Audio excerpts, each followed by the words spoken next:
দর্শক, বন্যা পরিস্থিতির খবর জানাতে ফেনী থেকে সরাসরি যুক্ত হচ্ছেন আমাদের সহকর্মী সোহাগ কুমার বিশ্বাস। সোহাগ, বন্যা দুর্গত এলাকায় আটকা পড়া মানুষের উদ্ধার কার্যক্রম এবং ত্রাণ বিতরণ আপনি কেমন দেখছেন?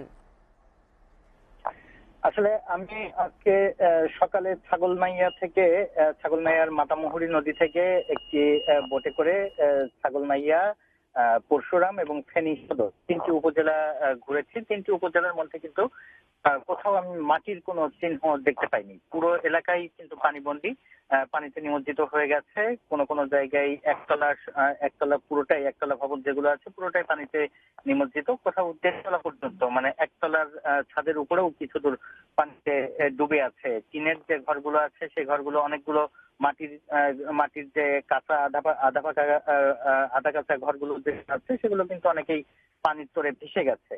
সাধারণ মানুষ, বিপুল পরিমাণ মানুষ কিন্তু আশ্রয় নিচ্ছে আশপাশের যে ভবনগুলো আছে সেই ভবন এবং আশ্রয় কেন্দ্র, স্কুল, কলেজ সহ শিক্ষা প্রতিষ্ঠান যেগুলো পাকা ভবন আছে সেই ভবনগুলোতে কিন্তু বিপুল পরিমাণ মানুষ আশ্রয় নিয়েছে। গত 5 দিন ধরেই তারা এই একরকম পানিবন্দী অবস্থায় আছে এবং তাদের মধ্যে কিন্তু বিপুল সংখ্যক মানুষ উদ্ধারের আকুতি জানিয়েছে। কেউ কেউ ত্রাণের আকুতি জানিয়েছে, কেউ খাবার পানির এক বোতল খাবার পাওয়ার আকুতি জানিয়েছে। তো ত্রাণবাহী কোনো নৌকা বা ট্রলার দেখলেই সেখানে কিন্তু হুমড়ি খেয়ে পড়ছে মানুষ। তো এই তারা যেটা জানিয়েছেন যে তাদের কাছে টাকা আছে কিন্তু আসলে খাবারের কোনো সংস্থান তারা করতে পারছেন না।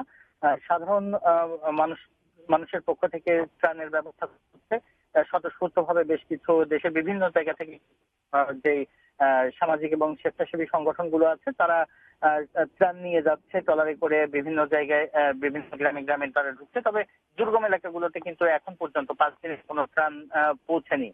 তাদের মধ্যে সবচেয়ে বেশি সংকট যেটা সেটা হচ্ছে একটা সমন্বয়হীনতা রয়েছে। যেহেতু পরিবর্তিত রাজনৈতিক পরিস্থিতির কারণে কিন্তু জনপ্রতিনিধিরা এলাকায় নেই, এর বাইরে কিন্তু উপজেলা এবং জেলা প্রশাসনেরও কিন্তু কোনো তৎপরতা আমরা সেভাবে দেখতে পাইনি। যদিও সেনাবাহিনী, নৌবাহিনীর কিছু টহল আছে এবং তারা উদ্ধার কাজ করছে, ত্রাণ বিতরণের কাজও তারা করছে, কিন্তু যেই রিমোট এলাকাগুলো স্থানীয় জনপ্রতিনিধিরা এই সংকটটা সবচেয়ে বেশি। যারা ত্রাণ নিয়ে যাচ্ছে তারা কিন্তু এলাকাগুলো চিনছে না, যার কারণে সাধারণ মানুষ দুর্গম এলাকাগুলোতে যারা আটকে পড়েছে তারা কিন্তু ত্রাণ পাচ্ছে না এবং উদ্ধারের তারা কিন্তু নিরাপদ আশ্রয়ে সরেও আসতে পারছে না। তো এই অবস্থার মধ্যে কিন্তু লাখ লাখ মানুষ ফেনীর সব জায়গায় রয়ে গেছে। আমি জেলা প্রশাসনের সঙ্গে কথা বলেছিলাম, তারাও কিন্তু সঠিক কোনো হিসেব এখন পর্যন্ত করতে পারেনি। যদিও বিচ্ছিন্নভাবে আমরা বেশ কিছু মৃত্যুর কথাও শুনতে পাচ্ছি, তবে সে ধরনের কোনো সরকারি যে কোনো তথ্য, সে তথ্য কিন্তু আমরা এখন পর্যন্ত পাচ্ছি না। তো বর্তমানে ফেনীর কিন্তু বিভিন্ন এলাকায়। সোহাগ, আপনাকে ধন্যবাদ।